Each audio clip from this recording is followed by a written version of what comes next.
নলকূপের জন্য খোঁড়া গর্তে পড়ে মারা গেল শিশু সাজিদ, এই মৃত্যুর দায় কার উপর?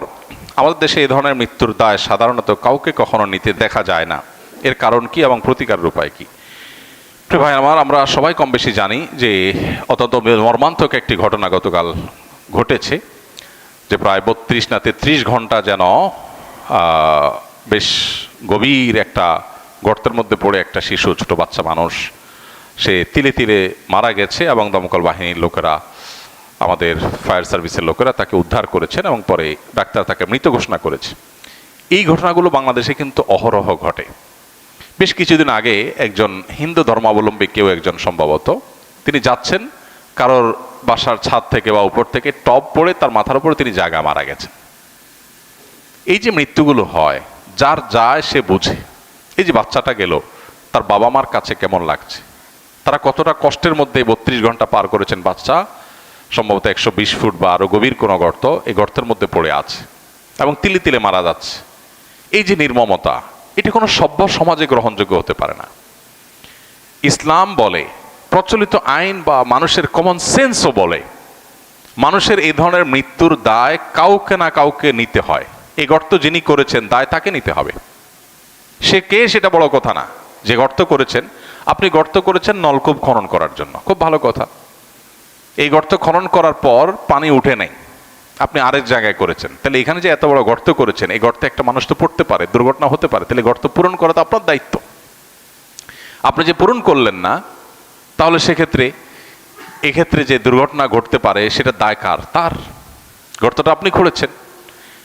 এবং শরীয়তের দৃষ্টিতে কতলের কয়েকটা প্রকার আছে: কতলে আমাদ, শিবে আমাদ, কতলে খতা, ইচ্ছাকৃত হত্যা, ভুলক্রমে হত্যা, ইচ্ছাকৃত হত্যার সদৃশ হত্যা। এই প্রত্যেকটা বিধান ইসলামী শরীয়তে দণ্ডবিধিতে আছে পরিষ্কারভাবে।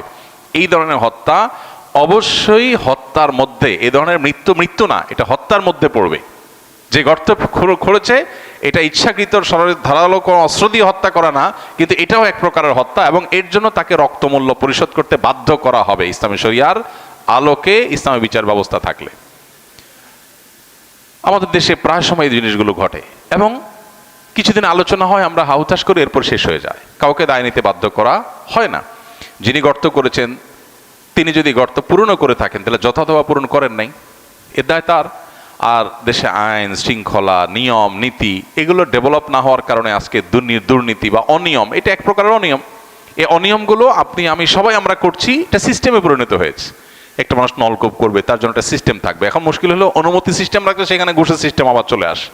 কবে যে আমাদের দেশে এগুলো দূর হবে একমাত্র আল্লাহ তাআলা ভালো জানেন। অতএব শরিয়ার বিচার ব্যবস্থা বলেন আর মানুষের কমন সেন্স বলেন বা প্রচলিত আইন বলেন, সব ক্ষেত্রেই কিন্তু এই ধরনের মৃত্যুর জন্য কাউকে না কাউকে অবশ্যই দায় নিতে হবে, দায় নিতে বাধ্য করা হবে। পৃথিবীর কোনো সভ্য সমাজে এরকম একটা মানুষ মরে যাবে আর কেউ দায় নিবেন, এটা হতে পারে না। অনেক সময় দেখা যায় আমাদের বিভিন্ন সরকারি বেসরকারি বিভিন্ন প্রতিষ্ঠান গর্ত করে রেখে দেয়। আপনি গর্ত করেছেন, গর্তের মুখে কিছু দেন, বেড়া দেন, সাইনবোর্ড লেখেন, সাইন দেন, সিগন্যাল দেন, আপনি কোনো কিছু করছেন না, তাহলে এখানে যেই বিপদ হবে সেই বিপদের দায় আপনাকে নিতে হবে। এবং এই দায় নিতে বাধ্য করার কালচার প্রতিষ্ঠিত না হলে এগুলো থামবে না। আজকে বাচ্চা মারা গেছে, কালকে আপনারটা মারা যাবে, পরশু হয়তো আপনি এটা মুখোমুখি হবেন। আমরা দোয়া করি এই বাচ্চার শোক সন্তপ্ত পরিবারকে, তার বাবা মাকে আল্লাহ তাআলা সান্ত্বনা নসিব করুন। তারা যে সন্তান হারিয়েছেন তার চাইতে ভালো উত্তম বিকল্প দিয়ে আল্লাহ তাআলা তাদের অন্তরটাকে অন্তত সান্ত্বনা এবং অন্তরটাকে জোড়াবার তৌফিক দান করুন। এবং সেই সাথে আমাদের দেশে যে অনাচার, এই যে সিস্টেমহীনতা, 50টি বছর পার হয়ে যাওয়ার পর একটা দেশে এই মিনিমাম সিস্টেমটা যারা ডেভেলপ করতে পারে নাই, তাদের লজ্জা হওয়া উচিত, তাদের লজ্জা হওয়া উচিত।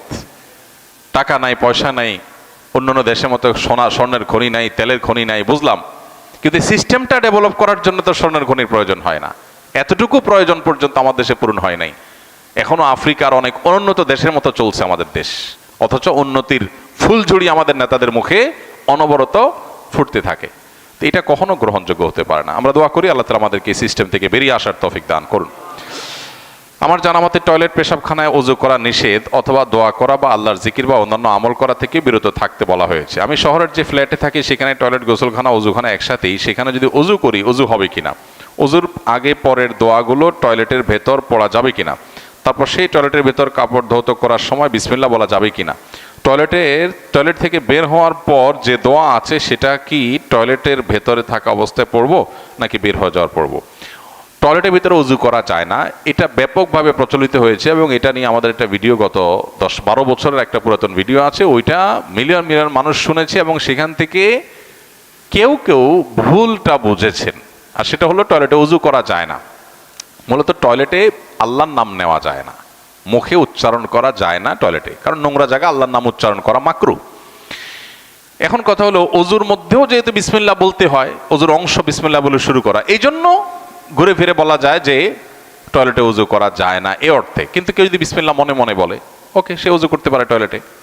আর যদি কারোর বাসায় টয়লেটের বিকল্প না থাকে, তো একটা বেসিন তো অন্তত বাইরে থাকে, একটা বেসিনও বাইরে নাই, এরকম বাসা কয়টা আছে? একটা বেসিন একটা টেপও কি নাই? তাহলে আপনি বাইরে যে বেসিন আছে ওটাতে বিসমিল্লাহ বলে ওযু শুরু করেন, কুলি করেন, হাত ধোন, মুখ ধোন, পাওটা আপনি টয়লেটে যায় ধোন, শেষ। তাহলে বিসমিল্লাহ বলাটা বাইরে করলেন, বাকি অংশটা ওখানে করলেন পাশাপাশি, এভাবে ওযু করে ফেলতে পারে। আর যদি বাইরে কোনো ব্যবস্থা না থাকে, টয়লেটে ওযু করলে ওযু হয়ে যাবে, বিসমিল্লাহটা মনে মনে বলবেন, বাস এতটুকু। আর টয়লেট থেকে বের হওয়ার দোয়া অবশ্যই বের হওয়ার পরে পড়বেন, ভিতরে না। ভিতরে পড়লে তো আল্লাহর নাম নেওয়া হয়ে যাবে, এই জন্য বের হয়ে তারপর টয়লেটে পড়বেন। এরপরে প্রশ্ন হলো, আমি একটি কোম্পানিতে সেলসে কাজ করি, কোম্পানি আমাকে বেতন দেয়, আমার কাজ হচ্ছে মার্কেট থেকে অর্ডার এনে ডিলারকে দেওয়া, ডিলার সেই মালকে ডেলিভারি দিবে, কিন্তু পরিস্থিতির কারণে সে মাল আমারই ডেলিভারি দিতে হয়। আমার জানার বিষয় হলো, ডিলারের লস না করে ডিলারের কাছ থেকে যে রেটে মাল নেব তার চেয়ে কিছু বেশি রেটে মালগুলো মার্কেটে বিক্রি করে অতিরিক্ত টাকা আমি ডেলিভারির খরচ বাবদ নিলে সেটা আমার জন্য জায়েজ হবে কিনা? উত্তর হলো না, সেটা আপনার জন্য জায়েজ হবে না। কারণ এক্ষেত্রে আপনি ক্রেতার ক্ষতি করলেন। ক্রেতা এই মালটা 10 টাকায় পাইতো, ডিলারের দায়িত্ব ছিল পৌঁছায় দেওয়া, ডিলার না দেওয়ার কারণে আপনি পৌঁছাচ্ছেন, এখন আপনি পৌঁছাতে গিয়ে এটা 12 টাকা নিচ্ছেন, তাহলে ওই লোকটা 2 টাকা বেশি দিতে হচ্ছে। তার তো কোনো অপরাধ নাই, অপরাধ করেছে ডিলার। তো ডিলারের অপরাধের দায় আপনি তার উপরে চাপাচ্ছেন, এটা অন্যায় হবে। যদি মনে হয় যে না, ডিলার আমার প্রতি জুলুম করতেছে, এই যে ডেলিভারি দিদিকে আমার কষ্ট হচ্ছে, তো আপনি জুলুম স্বীকার করে চাকরি করতে পারেন, আর না হলে অন্য চাকরিতে যেতে পারেন, অথবা ডিলারের বিরুদ্ধে ব্যবস্থা নিতে পারেন। কিন্তু একজনের দায় আরেকজনের উপরে চাপাতে পারেন না। কোরআনে কারিমে 5 জায়গায় আল্লাহ বলেছেন লা তাজিরু ওয়াজিরাতুন উযরা উখরা, 5 জায়গায় একই আয়াত আল্লাহ বলেছেন লা তাজিরু ওয়াজিরাতুন উযরা উখরা, একজনের পাপের বোঝা আরেকজনের উপরে চাপানো যাবে না, বা চাপান না আল্লাহ তাআলা।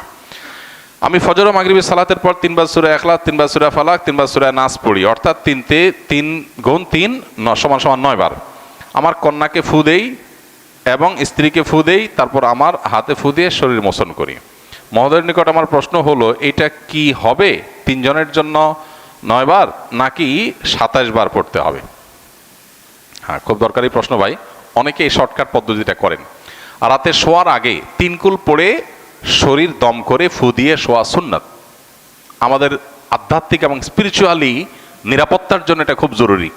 মানুষ যখন ঘুমায়, শয়তানের প্রভাব মানুষের মধ্যে পড়ে এবং অনেক সেহের মানুষের ভেতরে প্রবেশ করে শয়তানের মাধ্যমে ঘুমের, এবং ঘুমের স্বপ্নে অনেক কিছু মানুষ খায় যার মাধ্যমে সেহের মানুষকে করানো হয়।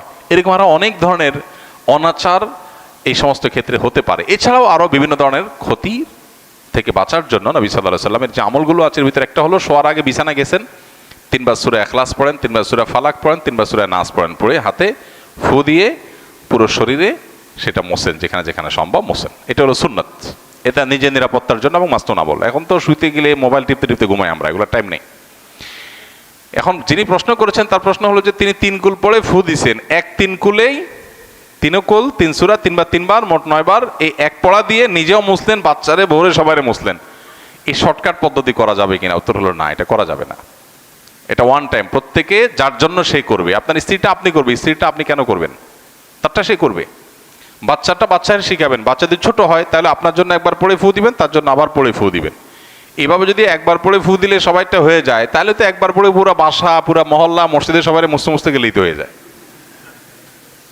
এতে শর্টকাট করা যাবে না। আর পড়লে তো সব হবে, সমস্যা কি?